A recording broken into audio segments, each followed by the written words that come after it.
Hello, good morning, students. Yesterday we have finished up with the introduction and the meaning of liquidations. We are on the unit number 3. આપણે unit number 3 અત્યારે ચલાવીએ છીએ. Unit number 3 થી આપણે start કરેલો છે.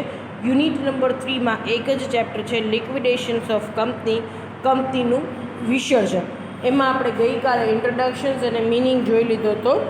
આજે આપણે જોઈએ છીએ ટાઈપ્સ ઓફ લિક્વિડેટિંગ ધ કંપની. ગઈકાલે આપણે ટાઈપ જોઈ લીધું તો બેઝિક કે કેટલા પ્રકારના લિક્વિડેશન્સ છે. એમાં 3 જોયું હતું: compulsory liquidation by court, voluntary liquidation by member અને બાય ક્રેડિટર, અને voluntary liquidation under the supervision of court. ત્રણેયના મતલબ શું થાય છે એ આપણે ગઈકાલે જોઈ લીધા હતા. Today we are going to start with the very first method. આજે આપણે ફર્સ્ટ મેથડથી ચાલુ કરીએ છીએ. Compulsory winding up by court. Compulsory winding up by court. The name itself suggests compulsory winding up. It means they have to wind up the company on the order of court. કોર્ટનો order છે એટલે કંપનીનું વિસર્જન કરવું જ પડશે. Clear? સો અહીંયા member ઈચ્છે કે ન ઈચ્છે, સભ્યો ધારે કે ન આધારે, બરાબર છે, ક્રેડિટર ઈચ્છે કંપની ચલાવી છે કે નથી ચલાવી, કોઈ વસ્તુ કન્સિડર કરવામાં આવશે નહીં. They have to wind up the company on order of court. કોર્ટનો ઓર્ડર છે એટલે કંપની બંધ કરવી પડશે. અહીંયા ટ્રિબ્યુનલ યુઝ થયો હોય વર્ડ તો પણ એને કોર્ટ જ કહેજો. કોર્ટને જ ટ્રિબ્યુનલ કહેવાય છે એટલે આપણે તમને ઇઝીલી યાદ રહી જાય એટલે હું તમને કોર્ટ વર્ડ કહું છું ટ્રિબ્યુનલની જગ્યાએ. ટ્રિબ્યુનલ એટલે પણ કોર્ટ. સો અહીંયા શું કહેવામાં આવે છે, એનો મતલબ શું છે, એ શું કહે છે કે મિનિંગ શું છે કે if the company is liquidated on order of a court or a tribunal, it is known as compulsory winding up by court. કોર્ટનો ઓર્ડર આવે કે તમારી કંપની બંધ કરો, તમારી કંપનીનું વિસર્જન કરો, તો આ વાઇન્ડિંગ અપ કયું છે? Compulsory winding up by order of court. કોર્ટનો ઓર્ડર છે એટલે કોઈ પણ સંજોગોમાં તમારે કંપનીનું વિસર્જન કરવું જ પડશે. Clear? B, condition for compulsory liquidations by court. કઈ એવી કન્ડિશન છે, કઈ એવી સિચ્યુએશન છે જ્યારે તમને કોર્ટ ઓર્ડર કરે છે કે તમારી કંપનીનું વિસર્જન કરો. આવી સિચ્યુએશન્સ જો કોઈ ઊભી થશે તો તમારે compulsory winding up by court થશે. First, by special resolution. If because of any other reason member don't want to continue with the company, and if in a general meeting they pass a special resolutions and they apply for the same in the court, then they can wind up the company. કોઈ પણ કારણોસર સભ્યો બધા ભેગા થઈને એવું નક્કી કરે છે કે હવે કંપની ચલાવી હિતાવહ નથી, કંપની ચલાવી નથી, તો અહીંયા બધા સભ્યો ભેગા થઈ સ્પેશિયલ રિઝોલ્યુશન એટલે ખાસ ખરડો, જનરલ મીટિંગ એટલે સામાન્ય સભામાં ખાસ ખરડો પાસ કરે છે અને એ લોકો નક્કી કરે છે કે હવે કોઈ પણ સંજોગોમાં કંપની ચલાવી શકાય એવું શક્યતા નથી. એટલે એ લોકો ખાસ ખરડો જાહેર જનરલ મિટિંગની અંદર, સામાન્ય સભાની અંદર ખાસ ખરડો પાસ કરી અને નક્કી કરે છે ટુ વાઇન્ડ અપ ધ કંપનીનું વિસર્જન કરો. કોર્ટને એ લોકો અપ્લાય કરે છે, અરજી કરે છે કે to issue the order for the winding up of the company. કોર્ટને અરજી કરે છે કે અમારી કંપનીનું વિસર્જન કરવા માટેનું કયો. Phase to conduct the SGM and phase to file the report on the same. SGM એટલે સ્ટેચ્યુટરી જનરલ મીટિંગ, પ્રથમ કાયદેસરની સભા. આપણે આ કંપનીઝ મીટિંગ નામનું ચેપ્ટર છે એમાં જોશું. સો SGM પ્રથમ કાયદેસરની સભા. પબ્લિક કંપનીએ SGM કન્ડક્ટ કરવી જ પડશે within the 6 months from the date of incorporation. કંપનીની સ્થાપના થઈ જાય, જાહેર કંપનીની શરૂઆત કરતા હશો તો આવા કેસની અંદર કંપનીની સ્થાપના થઈ જાય પછીના 6 મહિનાની અંદર કમ્પલસરી તમારે પ્રથમ કાયદેસરની સભા ભરવી જ પડશે.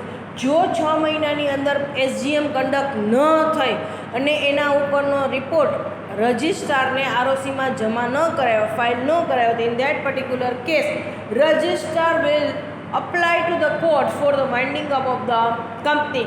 Register required to obtain the prior permission from central government, and the central government ની પરમિશન લઈ રજિસ્ટ્રાર કોર્ટને અપ્લાય કરશે કે આ કંપનીએ પ્રથમ કાયદેસરની સભા ભરવી જોઈએ, ભરી નથી, એના ઉપર રિપોર્ટ મોકલવો જોઈએ, રિપોર્ટ મોકલ્યો નથી, તો તમે એને કંપનીના વિસર્જનનો ઓર્ડર આપો. સો અહીંયા કમ્પલસરી છે કે ઇફ ધ પબ્લિક કંપની, જાહેર company, if the public company fails to conduct the SGM and fails to file the report on the same, they have to wind up the company. એ લોકોએ કંપનીનું વિસર્જન કરવું જ પડશે. કંપનીની સ્થાપના પછીના 6 મહિનાની અંદર એ લોકોએ વિસર્જનનો ઓર્ડર મીન્સ 6 મહિનાની અંદર પ્રથમ કાયદેસરની સભા કરવી જ પડશે. જો પ્રથમ કાયદેસરની સભા નથી ભરતા, એના ઉપરનો રિપોર્ટ બનાવી રજિસ્ટ્રારને નથી જમા કરાવતા, તો રજિસ્ટ્રાર સેન્ટ્રલ ગવર્મેન્ટની પરમિશન લઈ અને કોર્ટને અપ્લાય કરશે, અરજી કરશે કે આ કંપનીએ પ્રથમ કાયદેસરની સભા ભરી નથી, 6 મહિના વયા ગયા, એના ઉપર 14 દિવસ વયા ગયા, એનો રિપોર્ટ બી સબમિટ કર્યો નથી, તો હવે તમે એને વિસર્જનનો ઓર્ડર આપો. If the company does not start its business within the 1 year from the date of its registration. So અહીંયા શું કહેવામાં આવે છે કે ભાઈ tribunal can pass the order for the same after investigation. If there are a proper and the reasonable reason for the same, the tribunal will not pass the order for the same. અહીંયા શું કહે છે? If the company does not start its business within the 1 year from the date of its registration, જે દિવસે નોંધણી થઈ છે ત્યાર પછી 1 વર્ષ વયું ગયું, કંપનીની શરૂઆત થઈ નથી, કંપનીની નોંધણી થઈ ગઈ છે પણ કંપનીએ ખરેખર એકચ્યુઅલ બિઝનેસ સ્ટાર્ટ કર્યો નથી, વર્ષ વયું ગયું, કંપની બંધ હાલતમાં જ છે, તો અહીંયા શું થશે કે ભાઈ રજિસ્ટ્રાર છે એ પહેલાં ઇન્વેસ્ટિગેટ કરશે, એને જો પ્રોપર રીઝન્સ લાગશે, કોર્ટ ઇન્વેસ્ટિગેશન્સ કરશે, એને પ્રોપર રીઝન્સ લાગશે કે ના ભાઈ કંપની ખરેખર આ જ કારણો હતા એટલે વર્ષ સુધી ધંધો શરૂ કરી શકે એવી હાલતમાં જ નહોતી, તો વાઇન્ડિંગ અપનો ઓર્ડર નહીં આપે. અધરવાઇઝ વિધાઉટ એની રીઝન્સ કંપનીએ નોંધણી લઈ લીધી પણ છતાં 1 વર્ષ સુધી હજી પોતાનો ધંધો ચાલુ કર્યો નથી, તો એને શેનો ઓર્ડર આપશે? To wind up the company, એને લિક્વિડેશન્સનો ઓર્ડર આપશે, વાઇન્ડિંગ અપ ઓફ કંપનીનો ઓર્ડર આપશે. ક્લિયર? સો કંપનીની નોંધણી થઈ ગઈ છે પણ 1 વર્ષ જતું રહ્યું છે, હજી કંપનીએ ખરેખર એકચ્યુઅલ બિઝનેસ સ્ટાર્ટ કર્યો નથી, તો કંપનીને વિસર્જનનો અહીંયા ઓર્ડર આપવામાં આવશે. પણ કોર્ટ વિસર્જનનો ઓર્ડર આપતા પહેલાં કોર્ટ ઇન્વેસ્ટિગેશન્સ કરશે અને કોર્ટને એમ લાગે the reasons are reasonable for the same, કે કારણો યોગ્ય હતા, આ કારણોને લીધે એ ધંધો ચાલુ કરી શકી નથી અને કારણ બહુ જ યોગ્ય છે, તો વિસર્જનનો ઓર્ડર આપશે નહીં, અધરવાઇઝ વાઇન્ડ અપનો ઓર્ડર આપી દેશે, વાઇન્ડિંગ અપ ઓફ કંપનીનો ઓર્ડર આપી દેશે. If the number of the member get reduce, ઓછા સભ્યોથી કંપની ચલાવે છે, સપોઝ ખાનગી કંપની છે તો 2 સભ્યોથી ઓછા સભ્યોથી ચાલે છે અને જાહેર કંપની છે તો 7 સભ્યોથી ઓછા સભ્યોથી, 7 કરતાં ઓછા સભ્યો છે છતાં કંપની ચાલે છે.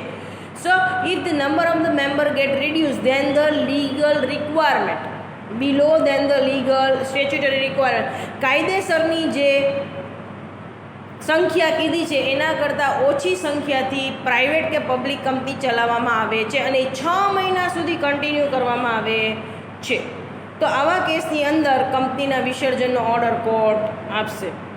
ઇનકેપેબલ of paying the debt, it means આ મેજોરિટી છે order, majority company gets liquidate due to this particular reason, મોટા ભાગની કંપનીનું વિસર્જન આ કારણોસર કરવામાં આવે છે કે કંપની દેવા ચૂકવવાના જે બાકી છે એ ચૂકવી શકતી નથી, એટલે મેજોરિટી છે એ ક્રેડિટરની ફેવરમાં ટ્રિબ્યુનલ ઓર્ડર આપે છે, ક્રેડિટરની ફેવરમાં ટ્રિબ્યુનલ કોર્ટ છે એ ઓર્ડર ઇસ્યુ કરે છે to wind up the company.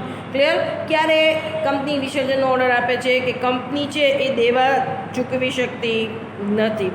On order of court, એ સિવાય પણ ઓર્ડર કોર્ટ છે એ વાઇન્ડિંગ અપનો ઓર્ડર કરશે બીકોઝ ઓફ ફોલોઈંગ રીઝન, આવા કારણોસર પણ કોર્ટ છે એ વિસર્જનનો ઓર્ડર ઇસ્યુ કરશે. ઇફ ધ ઓબ્જેક્ટ ઇઝ ડિસ્કાર્ડેડ, એટલે કે જે પર્પસ માટે કંપનીની સ્થાપના કરવામાં આવી છે એ પર્પસ સર્વ કરતી નથી, જે હેતુ માટે કંપનીની સ્થાપના થઈ છે હેતુ સર થતો નથી. Enable to achieve the objective, હેતુ લખ્યા છે પણ એક પણ હેતુ લાંબા ગાળાના કે ટૂંકા ગાળાના સર કર્યા નથી. If the object of the company is illegal, એટલે કે due to change in the law, કાયદાના નિયમોમાં ફેરફાર આવ્યા એટલે જે હેતુ કાયદેસરનો હતો એ હેતુ હવે ગેરકાયદેસરનો થઈ ગયો છે. If the object of the company is illegal, હેતુ ગેરકાયદેસરનો છે તો due to the amendment object become the illegal, amendment એટલે કાયદાની અંદર બદલાવ આવ્યો જેને કારણે હેતુ હવે ગેરકાયદેસરનો થઈ ગયો છે. If the company is a bubble company એટલે ખોટી કંપની, ઓન પેપર ખાલી કંપની ક્રિએટ કરી છે અને એના અંદર ઇલીગલ કામ થાય છે, કંપનીના નામે ખોટા કાર્યવાહી કરવામાં આવે છે, કંપનીના નામે ટેક્સ ચોરી કરવામાં આવે છે, તો કંપનીનો કોર્ટ ઓર્ડર કરશે ટુ વાઇન્ડ અપ ધ કંપનીના વિસર્જનનો કોર્ટ ઓર્ડર કરશે. ડેડલોક્સ ઇન ધ મેનેજમેન્ટનો મતલબ છે સંચાલન લથડી જવું, યોગ્ય સંચાલન છે નહીં, સંચાલકો અંદર ઓપ્રેસિવ એક્ટ કરે છે, મિસમેનેજમેન્ટ છે, તો આવા કેસની અંદર કોર્ટ ઓર્ડર આપશે to wind up the company. Now application for liquidations. હવે who can apply to the court for the liquidation of company? આ અરજી કોર્ટને કોણ કરશે? કંપનીના વિસર્જન માટેની અરજી કોર્ટને કોણ કરી શકશે? તો કે કંપની ખુદ કરી શકશે, ક્રેડિટર, કન્ટ્રીબ્યુટરી એટલે કે શેર હોલ્ડર્સ અને મેમ્બર, રજિસ્ટ્રાર અને સેન્ટ્રલ ગવર્મેન્ટ અને સ્ટેટ ગવર્મેન્ટ. ફર્સ્ટ કંપની ક્યારે કરશે? તો કે majority of the share holder thinks of it કે if we don't want to run the company, so in that particular case on behalf of the shareholders, on the behalf of the members, board of directors basically apply for the same. અહીંયા એવું લાગે કે company હવે ચલાવી શક્ય નથી, તો share holder અને સભ્યોની બદલે અહીંયા ડિરેક્ટર અને મેનેજિંગ ડિરેક્ટર કોર્ટને અપ્લાય કરે છે કે આવા કારણોસર છે, આવું કારણ છે જેથી હવે કંપની ચલાવી શક્ય નથી, એટલે કંપનીના વિસર્જનનો ઓર્ડર આપો. ફ્રોમ ક્રેડિટર, મેજોરિટી ક્રેડિટર દ્વારા જ કંપનીનું વિસર્જનનો ઓર્ડર ઇસ્યુ થાય, મીન્સ કે ક્રેડિટર જ મેજોરિટી કેસમાં અપ્લાય કરે છે, because the company is enable to pay back the date. Company છે એ દેવા ચૂકવવા સક્ષમ નથી, એટલે બધા ક્રેડિટરો ભેગા થઈ કંપની માટે કોર્ટમાં અપ્લાય કરે છે કે કંપની પાસે ઘણી બધી વાર દેવા માંગ્યા છે પણ કંપની પૈસા ચૂકવતી નથી, વાઇન્ડિંગ અપનો ઓર્ડર આપો જેથી બધી મિલકત કંપનીની વેચે છે, એનાથી અમારા દેવા ચૂકવાય છે. From the contributory of the share holders and the members of the company pass the special resolution in the general meeting and apply for the same. સામાન્ય સભાની અંદર મેજોરિટી સભ્યો અને શેર હોલ્ડર એવું નક્કી કરે છે કે કંપની હવે ચલાવી નથી કોઈ પણ કારણોસર, તો એ લોકો કોર્ટને અપ્લાય કરે છે to issue the order for the winding up of company.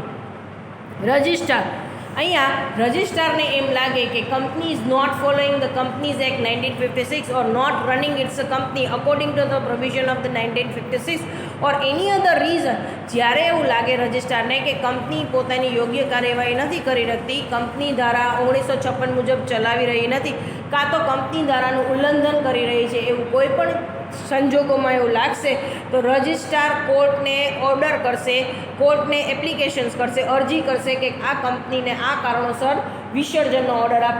પણ રજિસ્ટ્રારે કોર્ટને અપ્લાય કરતાં પહેલાં સેન્ટ્રલ ગવર્મેન્ટની પરમિશન લેવી પડશે. If the central government agree for the same તો જ એ વિસર્જન થશે, અધરવાઇઝ નહીં. From central and the state government, એટલે કે સેન્ટ્રલ કે સ્ટેટ ગવર્મેન્ટ કોર્ટને અરજી કરશે કે આ કંપનીના વિસર્જનનો ઓર્ડર બહાર પાડો. એ ક્યારે? તે કહે કે ભાઈ એવું લાગે કે કંપની છે એ ચીટિંગ પર્પઝથી એસ્ટાબ્લિશ કરવામાં આવી છે. Establishment purpose behind the incorporation of the company is to cheat the shareholder. કંપનીની સ્થાપનાનો હેતુ જ એ છે કે શેરધારકોને ચીટ કરવું. Clear? If the persons connected with the incorporation and the management of the companies are criminal, એટલે કે જે લોકો કંપનીના સંચાલકો છે, જે લોકો કંપનીમાં જોડાયેલા છે, એ લોકો ક્રિમિનલ્સ છે. If the company fails to pass on the required information to the share holders, જે કોઈ માહિતી શેરધારકોને બહાર પાડવી જોઈએ કંપની બહાર પાડતી નથી. Company fails to maintain the transparency, company પારદર્શકતા રાખતી નથી. સો આવા કોઈ પણ કારણો હશે તો આવા કેસની અંદર સેન્ટ્રલ અને સ્ટેટ ગવર્મેન્ટ કોર્ટને અરજી કરશે કે આ કંપનીના વિસર્જનનો ઓર્ડર પાસ કરો. નાવ ધ અપોઇન્ટમેન્ટ ઓફ લિક્વિડેટર, જેવો કોર્ટ ઓર્ડર ઇસ્યુ કરશે four the liquidation of company, જેવો કોર્ટ ઓર્ડર ઇસ્યુ કરશે કે કંપનીનું વિસર્જન કરો, હવે કોર્ટ છે એ કંપની લિક્વિડેટ કરવા માટે ઓફિશિયલ લિક્વિડેટરને અપોઇન્ટ કરશે. હવે કંપનીનું લિક્વિડેશન, કંપનીનું વિસર્જન છે એના સંચાલકો શેરધારકો કરશે નહીં, એના માટે એક અલગ વ્યક્તિ અપોઇન્ટ કરવામાં આવશે.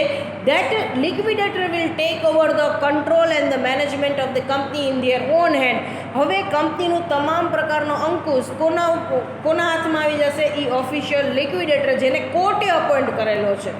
ક્લિયર? કોર્ટ એને અપોઇન્ટ કરશે કે આલ્યો આ કંપનીનું વિસર્જન કરો. હવે બધો જ પાવર બોર્ડ ઓફ ડિરેક્ટર્સના પાવર પણ સીઝ થઈ જશે, બોર્ડ ઓફ ડિરેક્ટર્સના પાવર પણ પૂરા થઈ જશે. કંપનીનું તમામ પ્રકારનો સંચાલકીય પાવર, એના ઉપરનો અંકુશ, એની બધી જ કાર્યવાહી કોના હાથમાં આવી જશે? ઓફિશિયલ લિક્વિડેટર્સના હાથમાં. Clear? Now the power of tribunal. કોર્ટના પાવર શું છે? To stop the proceeding of liquidation. જો કોર્ટે ઓર્ડર ઇસ્યુ કર્યો હશે કે કંપનીનું વિસર્જન કરો, એ ઓર્ડર પણ કોર્ટ કેન્સલ કરાવી શકશે, સ્ટોપ કરાવી શકશે. ક્લિયર? કોર્ટને એવું લાગશે કે વિસર્જનની પ્રક્રિયા ઊભી રખાવી છે તો કોર્ટ ઓર્ડર ઇસ્યુ કરશે to stop the process of liquidation. Then postpone the process of liquidation. કોર્ટને એવું લાગશે કે આ કંપનીનું વિસર્જન અત્યારે કરવું નથી, એનો જે ઓર્ડર આપ્યો છે એમાં ડેટ પોસ્ટપોન કરવી છે, તો કોર્ટ ઓર્ડર ઇસ્યુ કર્યા પછી પણ ઓર્ડર પોસ્ટપોન પાછળ ધકેલી શકશે. Two determine the list of કન્ટ્રીબ્યુટરી. Court order કરશે લિક્વિડેટરને કે ભાઈ શેર ધારકોનું લિસ્ટ નક્કી કરો, ક્રેડિટરનું લિસ્ટ નક્કી કરો, કેટલાને દેવાના ચૂકવવાના બાકી છે, શેરધારકો કોણ કોણ છે, એને કેટલા હપ્તા શેર ઉપર ચૂકવેલા છે, એ આખું લિસ્ટ નક્કી કરો, લિસ્ટ પ્રિપેર કરો, એવો કોર્ટ લિક્વિડેટરને ઓર્ડર આપી શકશે. Clear?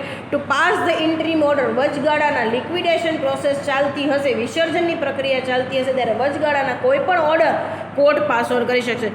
Demand the unpaid amount on the share. Share ઉપર જેટલા પણ હપ્તા ચૂકવવાના બાકી હશે એ મંગાવવા માટેનો ઓર્ડર કોર્ટ કરશે. Clear?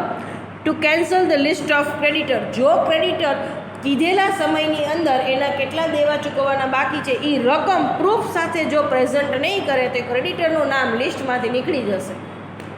Power to issue the order of liquidation. વિસર્જનનો ઓર્ડર ઇસ્યુ કરવાનો અધિકાર કોને છે? Court. Outcome of liquidation of company. Effect of liquidation of company. કંપનીના લિક્વિડેશનનો ઓર્ડર ઇસ્યુ થશે, કંપનીનું લિક્વિડેશન થશે તો કેવી રીતના થશે? On issue of the order of liquidation company required to provide all the information immediately to the official liquidator. જેવો કોર્ટ ઓર્ડર ઇસ્યુ કરશે કે લિક્વિડેટ ધ કંપની, કંપનીનું વિસર્જન કરી નાખો, તરત જ કોર્ટ એક વ્યક્તિ અપોઇન્ટ કરશે જેને કહેવાય છે ઓફિશિયલ લિક્વિડેટર. તરત જ ઓફિશિયલ લિક્વિડેટર અપોઇન્ટ થશે કે કંપનીએ તેની તમામ ઇન્ફોર્મેશન, બોર્ડ ઓફ ડિરેક્ટરે કંપનીની તમામ ઇન્ફોર્મેશન કોને ડિસ્ક્લોઝ કરવાની છે? ઓફિશિયલ લિક્વિડેટરને. કંપનીનું સંચાલન બધું જ કોના હાથમાં આપી દેવાનું છે? ઓફિશિયલ લિક્વિડેટરને. Copy of order is to be sent to the register by the court within the 30 days. હવે જેવો કોર્ટ ઓર્ડર ઇસ્યુ કરશે કે કંપની લિક્વિડેટ કરો, કંપનીનું વિસર્જન કરો, એટલે કોર્ટ કોણ અપોઇન્ટ કરશે વિસર્જન કરવા માટે? ઓફિશિયલ લિક્વિડેટર અપોઇન્ટ કરશે. હવે કોને ઓફિશિયલ લિક્વિડેટર તરીકે અપોઇન્ટ કર્યા છે એની જાણ કોર્ટ છે એ રજિસ્ટ્રારને કરશે. કેટલા દિવસમાં? Within the 30 days from the date of appointment of liquidator. જે દિવસે લિક્વિડેટરની અપોઇન્ટમેન્ટ થાય છે, કોર્ટ ઓફિશિયલ લિક્વિડેટર અપોઇન્ટ કરે છે કંપનીના વિસર્જન માટે, એના 30 દિવસની અંદર કોર્ટ કોને પાછું ઇન્ફોર્મ કરશે કે આ વ્યક્તિને લિક્વિડેટર તરીકે રાખેલો છે? કોર્ટ રજિસ્ટ્રારને ઇન્ફોર્મ કરશે 30 દિવસની અંદર કે કોણ લિક્વિડેટર છે. Registrar receive the copy and make a declaration. Notify in the gazette. જેવી રજિસ્ટ્રારને કોર્ટ તરફથી ઓર્ડર મળશે કે કંપનીનું વિસર્જનનો ઓર્ડર આપી દીધો છે અને આ વ્યક્તિ ઓફિશિયલ લિક્વિડેટર તરીકે છે જે કંપનીનું વિસર્જન સંભાળે છે, જેવો રજિસ્ટ્રારને ઓર્ડર મળશે કે રજિસ્ટ્રાર એની જાહેરાત કરશે. ક્લિયર? શું કામ? એને રજિસ્ટ્રાર બધાને ઇન્ફોર્મ કરશે, જાહેર કરશે કે આ કંપનીનું વિસર્જન થઈ રહ્યું છે. એટલે જેટલા લોકોને એ કંપની સાથે જોડાયેલા હશે બધાને ખબર પડશે કે કંપનીની વિસર્જનની પ્રક્રિયા શરૂ થઈ ગયેલ છે. તો કોઈના ડ્યુઝ કે કાંઈ ક્લેમ કરવાના હશે તો લોકો ક્લેમ કરશે. Order of tribunal functions in the favour of creditors. So બધા જ જેવો ઓર્ડર ઇસ્યુ થશે કે બધા ક્રેડિટર્સે એના ડ્યુઝ છે એ કેટલા છે અને એના પ્રૂફ શું છે એ તમારે એને દેવાના રહેશે કે મારા આટલા બિલ બાકી છે તો બિલનું પ્રૂફ આપવું પડશે. Clear?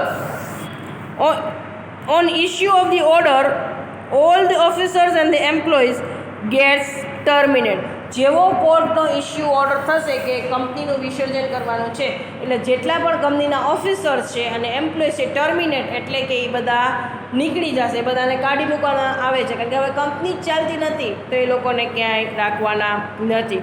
Then the official liquidators become the liquidators. Official liquidator જે કોર્ટે અપોઇન્ટ કર્યો છે એ હવે લિક્વિડેશનની પ્રોસેસ ચાલુ કરશો. પાવર ઓફ બોર્ડ સીઝ એટલે સ્ટોપ થઈ જવા. જેવું ઓફિશિયલ લિક્વિડેટર આવશે બોર્ડ ઓફ ડિરેક્ટરના પાવર ત્યાં એન્ડ થઈ જશે. હવે બોર્ડ ઓફ ડિરેક્ટરને કંપનીના સંચાલનનો એક પણ પાવર એના હાથમાં નથી. No one can file the claims against the company during the process of લિક્વિડેશન.